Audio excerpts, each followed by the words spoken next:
Diddy has lost all his brand deals, and the FBI has taken his private jets and luxury homes. Now, with no income left, he's starting to panic. His lawyers have just filed for bail for the 5th time, desperate to get him out of jail.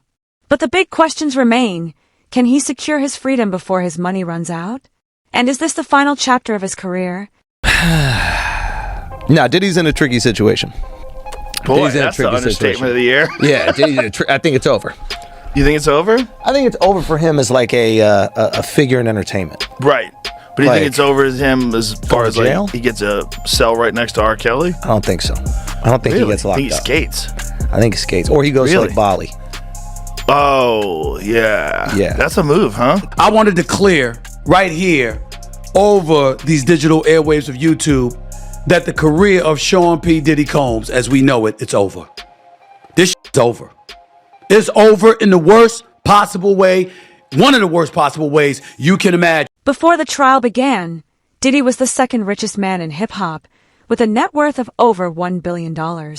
He ran more than a dozen successful brands and often met with other billionaires like Jay-Z and Mark Cuban. He was at the top of his game. In fact, just weeks before the trial, New York's Mayor Eric Adams even gave him the key to the city. It's 2020, y'all. Yeah. And it's different than when it was 2016. You know, the game has been elevated. As we can tell, there's no expense being spared. We had a black billionaire's lunch. He already has the keys to some pretty exclusive places, and now Sean Diddy Combs can add New York City to that list. It's Diddy Day in the city. Videos have been playing on the Jumbotron for TSX Broadway, and the crowd waited. Then around 11:30, the doors opened for the mayor and the artist. The bad boy of entertainment is getting the key to the city from the bad boy of politics. I want to thank y'all for this honor and just recognizing me being from New York, giving me the key to the city. Diddy finally has the key to the city! Today's event coincides with the release of his new album, The Love Album, off the... Diddy's empire is falling apart. His companies are losing money fast, and major brands have cut ties with him. After his arrest, he was even forced to return the key to New York. The same people who once called him their close friend are now backing away to save their own reputations. New tonight, Sean Diddy Combs returned his honorary key to the city at the request of Mayor Eric Adams. The Harlem native was awarded the key last September, but returned it on June 10th. All right, so let's get right into it. Check this out. This guy Diddy, when you look at his net worth, 2022, he's a billionaire. Oh, we hear it, we see it all over the place. Today, net worth roughly $300 million, $400 million. His net worth, if you look at it, was a lot of spirits. 70% was spirits, $700 million. 50 million was private investments. Then you see 75 million cash, 100 million real estate and collectibles, 75 million catalog and intellectual property. Go to it right now. Only $150 million is spirits. He lost $550 million there. Cash is lower and a bunch of other things are lower there. So what happened during that time when you think? The truth is, Diddy never had any real friends. Just weeks after Diddy's arrest, Mayor Eric Adams, who once gave him the key to the city, was arrested for corruption too. And when you look closely, every relationship Diddy had was built on business, not loyalty. Even Jay-Z, who was seen as his closest friend, stayed completely silent throughout the entire trial. Really feel, right? Other than him just being a freak. I don't know how you get in that position and do all of this wild. It just leads me to believe you don't have no real friends around you. Well, because if you're worth $1 billion and you're the guy that has all of these different people employed, like literally you're the reason all of this stuff is happening. All of these people have jobs. You mean to tell me not one person says, bro, you got to stop around with all these drugs. Bro, you got to stop around with all this alcohol. Bro, you need to stop around with all these girls. Bro, stop it with the prostitutes. Why do you have guns in the house with the serial number scratched off? Like nobody, not one person comes around and says, what the f are you doing? Big breaking news tonight. For the first time in the history of New York City, a sitting mayor has been indicted for crimes. ABC News reporting that Mayor Eric Adams has been indicted by a federal grand jury. We do not know yet the exact charges. Federal authorities have been investigating Adams and members of his staff, issuing subpoenas for documents and cell phones. Several members of administration have resigned, some of them also friends of Mayor Adams. Again, Eric Adams, the 110th mayor of New York, has been indicted by a federal grand jury. We'll have the latest online and tonight on Eyewitness. Diddy believed this day would never come. He thought his powerful connections would always shield him from the consequences of his actions. Back in 2007, he signed a major deal with liquor company Diageo to promote Ciroc vodka. That deal alone made him over $400 million and played a big part in turning him into a billionaire. But things started to fall apart when Diddy allegedly tried to push Diageo out and take control of Ciroc himself. That's when Diageo cut ties with him completely. Just a few months later, Diddy found himself facing lawsuits. Was it all just a coincidence? To me, it kind of fit my brand. My brand, I was known as the king of celebration, the king of parties, and I wanted something that was luxurious and aspirational. And I saw an opportunity in ultra premium sector of vodka. I was naturally a vodka drinker, and I knew about Ciroc, and I knew that at the time it wasn't. People weren't really connecting with it, with the messaging, and so I proposed to Diageo. Maybe we enter a partnership. Let's see how it goes. I told them these, astronomical numbers that I felt I could hit, and you hit them. I hit them. We take a lot of pride in the way that we have marketed and the success we've had, but we also take a lot of pride in the responsibility, awareness aspect that we've brought to the industry. When you compare him to some other people net worth-wise with Jay-Z, Dre, Diddy, and Kanye, this is what it looks like. Blue is Dre, orange is Jay-Z, green is Diddy, and purple is Kanye. Look what happened here. So Jay-Z keeps climbing. In 2011, he was roughly $450. Today he's $2.5 billion. Dre goes from where he was at $150 million at the time. He's worth roughly $980 million today. Diddy goes from $450, same place, to $1 billion down to $300 million. And then Kanye goes from wherever he was, Lee, look at the report today, you'll either see $300 million or $2.77 billion, depending on who's doing the audits. Forbes says $300 million. Okay, so let's go look at the Ciroc deal, what happened. So Diddy in 2007 does the Ciroc deal, which is a partnership with Diageo to revive Ciroc vodka, taking a 50-50 profit sharing role rather than the standard endorsement. As brand manager and CMO, he elevated the brand from 40,000 to over 2 million cases a year, making it a premium product. Now keep in mind, if you don't know who Diageo is, Diageo owns everybody. Johnny Walker, Crown Royal, Smirnoff, Kettle One, Don Julio, Casamigos, Captain Morgan, Bailey Irish Cream, Guinness. They own all these companies. So Ciroc, hey, this is big. We're bringing Diddy and he's going to take it from 40,000 to 2 million. Profitable. This is great. Let's make some money together. 2013, De Leon Tequila co-ownership. Diddy and Diageo jointly acquired De Leon Tequila, making it a deeper investment relationship. May of 2023, Diddy sues Diageo.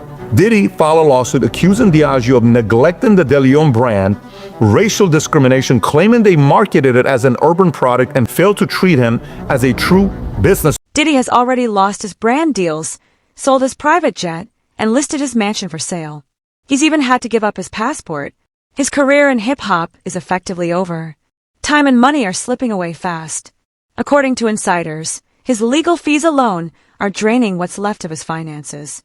And with the FBI seizing his assets, he no longer has control over his own bank accounts. It's important to note that Diddy used his personal jet and mansion while committing some of his alleged crimes. His planes, which were reportedly used to transport trafficked minors and are worth tens of millions, are now in FBI custody. Fox Business Network's Taylor Riggs says Diddy's financial bleeding shows no sign of stopping. All I know is that good attorneys charge a lot per hour. We know that they have a big case ahead of them. They also have a lot of those civil trials. I had a big year this year. His $60 million private jet has already been sold. The snazzy plane, sports cars, mansions from LA to Miami and the Hamptons, $1 million in jewelry and over $20 million in top-of-the-line art, including works by Andy Warhol. That's just a short list of Diddy's physical wealth.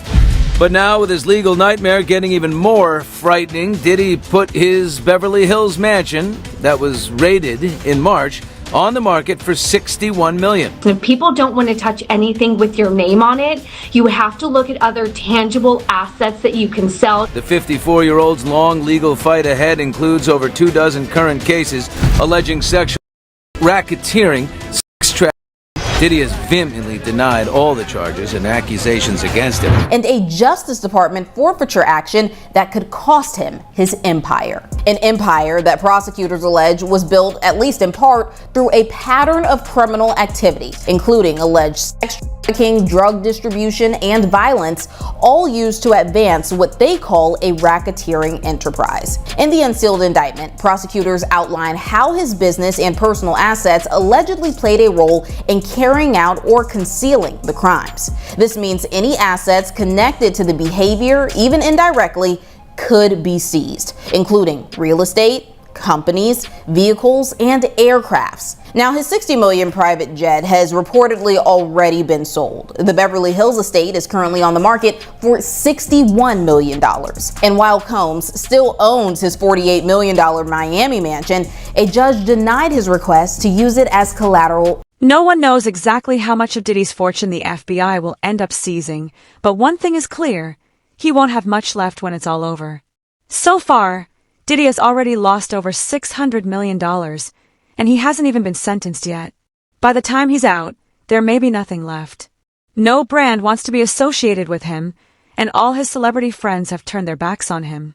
In an effort to protect what's left of his assets, Combs hired Stefan Casella, former deputy chief of the Justice Department's asset forfeiture and money laundering section, to fight the forfeiture action. If the jury finds Combs guilty, it will be up to them to determine how much of Combs' assets are subject to forfeiture. Anything forfeited after a conviction could be used to support alleged victims. Sean Combs denies all allegations. And to help us break down what's at stake, I'm joined by Jim Trusty. He's the former chief of the Department of Justice, Organized Crime and Gang Section. Jim, thank you so much for coming on today.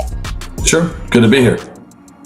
So, Jim, let's start with the forfeiture. This isn't just about prison time anymore. Prosecutors want his empire. From what you've seen in the filings, how aggressive is this? Well, it looks to be very aggressive, and there's a couple of reasons I say that. The first is it's very broadly worded. What they're talking about is essentially any property, real or personal, that could constitute either facilitating property or instrumentalities, they call it, or proceeds. And so that's kind of the whole business empire of P. Diddy being at risk. And that's the second part, which is it's a RICO case, a criminal enterprise case, where they've defined the organization, the criminal enterprise, as not just Sean Combs, but as all these business interests that he has, including liquor labels, music labels, everything else you can think of. So they've set it up in a way where when they get to a forfeiture phase, if there's a conviction, the sky's the limit, and it looks like they're going to try to take a piece out of him everywhere he's ever touched. According to one insider, Diddy's legal bills are skyrocketing. Former federal prosecutor Nima Romani, who founded West Coast Trial Lawyers, said, "I expect Diddy to spend 8 figures, over $10 million, on defense fees by the time this is over." In high-profile federal cases, top criminal defense lawyers often charge retainers of $1 million or more. Diddy has a whole team of attorneys working on his case, which makes sense given that his reported net worth is $1 billion and everything, including his freedom, is at stake. And here's what people don't realize. Diddy's not just burning money on defense. His income sources are collapsing one by one, if not already collapsed.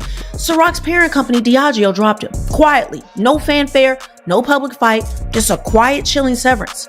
Revolt TV is bleeding viewers and advertisers amid backlash over Diddy's involvement. Staff are quitting. Execs are jumping ship. He already sold his stake in it, but now that's died. Sean John is a ghost brand, barely sold in department stores, relying on licensing deals that are now being reevaluated.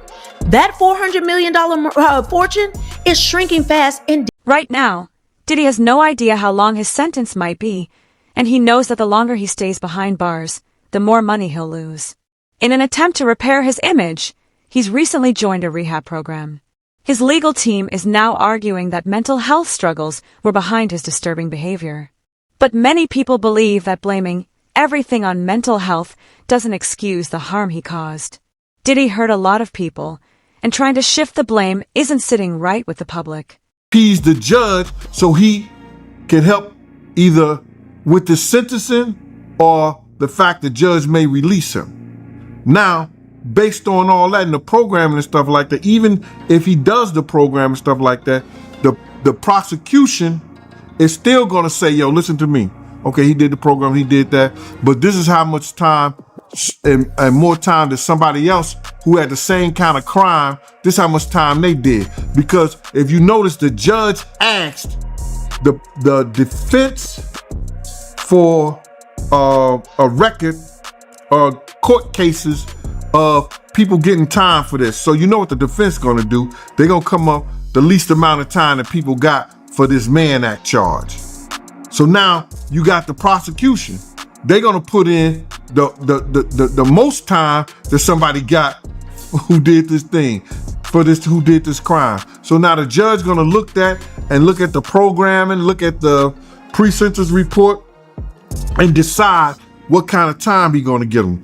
But all that programming that he doing, all criminals, anybody who go to jail, if it's for drug dealers, they go to jail. Some of them don't even use drugs, but they take a drug class, they take the drug courses so it can look good on their record when they go in front of the probation and they go back in front of the judge. If they did a domestic violence, they take the domestic violence course. They take the domestic violence course so that when they go back in the judge, you know, he said, okay, they took a domestic violence course. And 9 times out of 10, any course that they take, they're gonna refer them out for treatment once they get out of jail. So all those courses and all those cases and all those courses that he's taking is to get him out of jail and nothing more. I don't give a flying F about it. You know what I'm saying? Because it's just a facade. It's some bullshit. You know what I'm saying? He had enough money way before he got to jail. If he wanted to do something to get himself right, to get off drugs, he could have got the best doctors. You understand? He could have gotten the best treatment facility. If he wanted to stop beating women, he could have got some psychological help. He could have bought the best that money could buy. So all this shit is just to get his sorry ass out to jail. And 9 times out of 10, it usually helps. Diddy's empire is collapsing faster than anyone expected, and no amount of rehab or legal spin can undo the damage already done. With his fortune vanishing, his allies gone, and the FBI closing in, this might be the final chapter of a once untouchable icon. The question now isn't just whether Diddy will survive, but whether anything will be left to come back to. If you want the full story as it unfolds, make sure you subscribe and don't miss what's coming next.